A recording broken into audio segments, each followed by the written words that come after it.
Hello guys, welcome to this session. We're still discussing about the oxidation state. So far in our previous video, we're discussing about this concept of oxidation state. So today, let's move on to the another subtopic where we'll be talking about the difference between the oxidation state and the valence.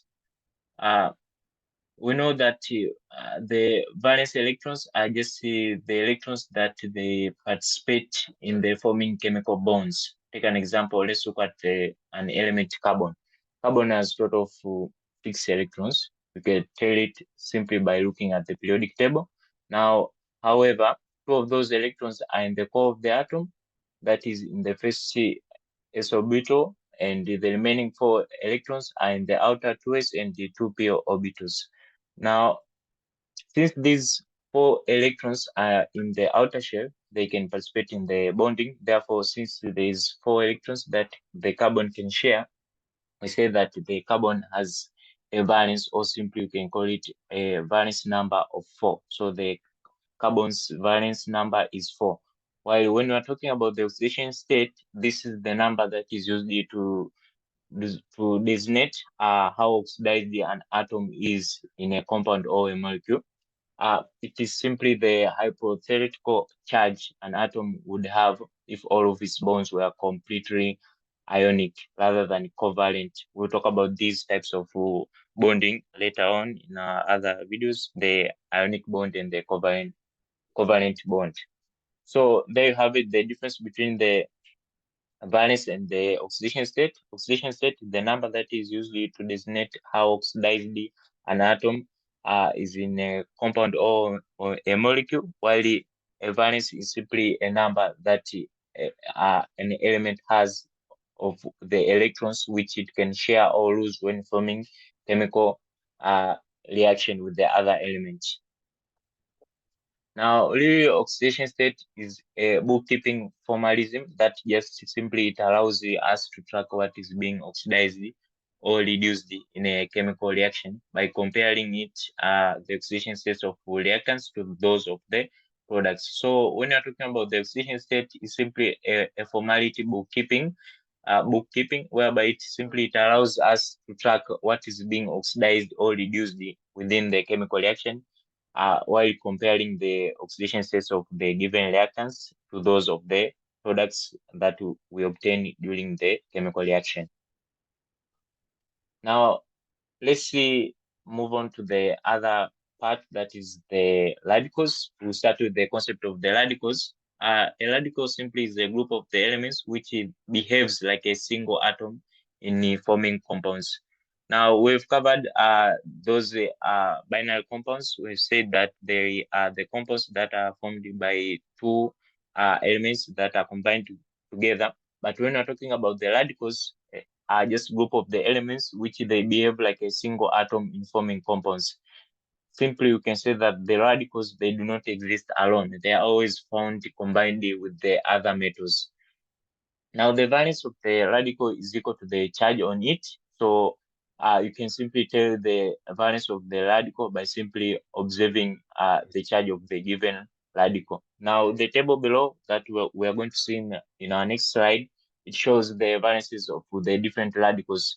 Now, examples of the compounds in the radicals can be found also within the included table below, and all the radicals are charged. So that you have to note it, that all the radicals are charged. Now, here is our table. We'll see it in our next slide. Now, we have to note also the only common positively charged radical is the ammonium radical. So that's the only positively charged radical, comparing to the others which are all of them, they are just negatively charged. Now, all these radicals except the ammonium radical, which is positively charged, they can combine with the hydrogen or other metals. So they have it, except the ammonium radical, that is the positively charged, or the other radicals that are negatively charged, they can combine with the hydrogen or other metals to form other compounds.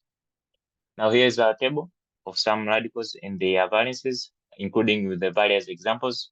Uh, in our first column here includes the name of the radicals, and next column is the column involving the symbols, then there is valence, and then there is example of a compound in which it is found.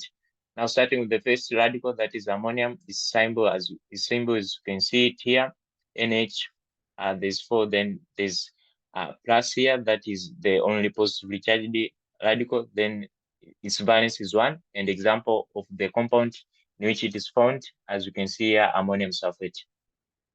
The other one is sulfate, its symbol is SO4, then 2 minus, that is the negatively charged. All of the remaining ones are the negatively charged. The valence of this sulfate is 2, and the example is the sodium sulfate. The other one is carbonate. Here is its symbol, CO3, then it has 2, also negatively charged. Valence is 2. Example is the calcium carbonate. The other radical is hydrogen carbonate, or also known as bicarbonate. Its symbol is like this one, and its valence is 1 also. And example of the compound in which it is found, sodium hydrogen carbonate. Then there's a hydrogen sulfate. Its symbol, as you can see it here, and the valence is 1. And in terms of the example of the compound, is calcium hydrogen carbonate. And the other one is nitrate. The symbol, as you can see it here, also valence is 1, and the example is this silver nitrate. Other radicals, there is the nitrate, or you can say nitrite. Here is its symbol, then it has valence, that is 1, and the example is sodium nitrate. This is the example of the compound which is formed. Also hydroxide, it's also a radical. Here is its symbol. Valence is 1, and here is the example, calcium hydroxide. Then there's the phosphate. Here the symbol, the valence is 3. Example, phosphoric acid. Chlorate, yes, symbol, valence is 1. Also example is potassium chlorate, and chlorate also, yes, is symbol, then valence is 1, and the example is sodium chlorate. Sulfite, yes, example, I mean the symbol, then the valence is 2, and the example is sulfuric acid. And the last one is the chlorate, that is, yes, the symbol, and valence is 1, and the potassium chlorate is an example. So I hope it's clear with all those examples, how they can be written, their symbols, and their valences, and the examples, which you can find them in various compounds. Now, as you have seen in the various examples in the table above, which you have seen, and in the previous sections, when we've discussed, now when writing the formula of any substance, you have to take account that the valences of the reacting elements or the radicals. So you have to take in account the valences just when you are forming these compounds. So that's a short note that you have to take in when you're trying to form the compounds. Now let's see an example, like the chemical formula of sodium sulfate solution. Step 1, just identify the elements or radicals in the compound. Then sodium sulfate is the compound whose every molecule is made up of the sodium metal and the sulfate radical. Then step 2, write the symbols of the element and the radical and their valences. So here the symbol, that is sodium, then there's this sulfate, valence is 1, and the sulfate is 2. Then later on, interchange the valences of the metal and the radical, and then write down the formula. And here you have it. That is final. That is chemical formula of this given compound. So that's all I have for this session. I hope it's clear, and thank you for listening.